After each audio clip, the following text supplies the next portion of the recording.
जय हो हर छठ माता की। जय सिया राम। हर छठ माता व्रत की कहानी। हर छठ का व्रत भाद्रपद माह के कृष्ण पक्ष की षष्ठी तिथि को मनाया जाता है। यह पर्व भगवान कृष्ण के बड़े भाई बलराम जी का जन्म उत्सव के तौर पे मनाया जाता है। महिलाएं अपनी संतानों की दीर्घायु के लिए हल षष्ठी व्रत रखती हैं। हर छठ का व्रत बिना इस कथा के अधूरा माना जाता है। इस व्रत में माताएं दीवार पर पारंपरिक रूप से गोबर का छठ माता का चित्र बनाती हैं और इस दिन भगवान श्री गणेश और माता गौरा की भी पूजा होती है।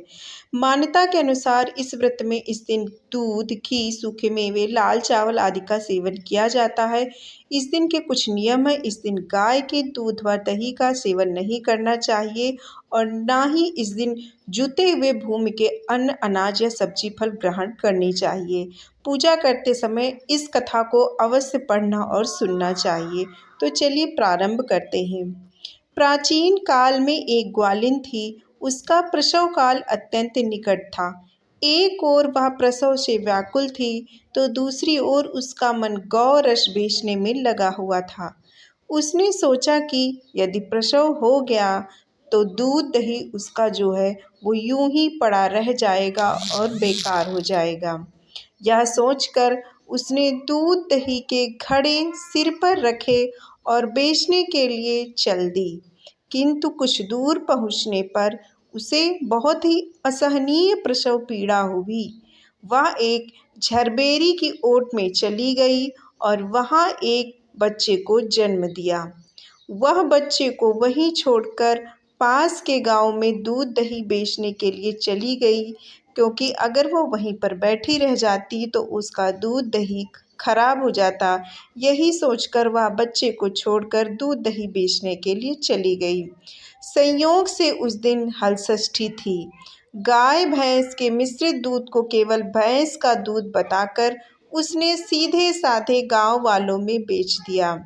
उधर जिस झरबेरी के नीचे उसने बच्चे को छोड़ा था उसके समीप ही खेत में एक किसान हल जोत रहा था। अचानक उसके बैल भड़क उठे और हल का जो फल है वो शरीर में घुसने से वह बालक मर गया। इस घटना से किसान बहुत दुखी हुआ, फिर भी उसने हिम्मत और धैर्य से काम लिया। उसने झरबेरी के कांटों से ही बच्चे के चिरे हुए पेट में टाँके लगाए और उसे वहीं छोड़कर चला गया। कुछ देर बाद ग्वालिन दूध बेचकर वहां आ पहुंची और बच्चे की ऐसी दशा देखकर उसे समझते देर नहीं लगी कि यह सब उसके पाप की सजा है। वह सोचने लगी कि यदि मैंने झूठ बोलकर गाय का दूध ना बेचा होता और गांव की स्त्रियों का धर्म भ्रष्ट ना किया होता तो मेरे बच्चे की यह दशा ना होती। अतः मुझे लौटकर सब बातें गांव वालों को बताकर प्रायश्चित करना चाहिए। ऐसा निश्चय कर वह उस गांव में पहुंची जहां उसने दूध दही बेचा था। वह गली घूम घूमकर अपनी करतूत और उसके फलस्वरूप मिले दंड का बखान करने लगी।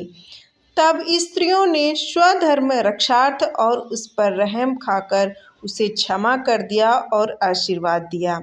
बहुत सी स्त्रियों द्वारा आशीर्वाद लेकर जब वह पुनः झरबेरी के नीचे पहुंची तो यह देखकर आश्चर्यचकित रह गई कि वहां उसका पुत्र जीवित अवस्था में पड़ा है। तभी उसने स्वार्थ के लिए झूठ बोलने को ब्रह्म हत्या के समान समझा और कभी भी झूठ ना बोलने का प्रण लिया। बोलो हर छठ माता की जय। इस तरीके से आपको कथा पढ़कर अपने व्रत को पूरा करना चाहिए। उम्मीद है यह कहानी आपको पसंद आई होगी। पसंद आई होगी तो लाइक सब्सक्राइब कीजिएगा और प्रार्थना करते हैं कि हर छठ माता की कृपा आप सभी पर बनी रहे। जय सिया राम।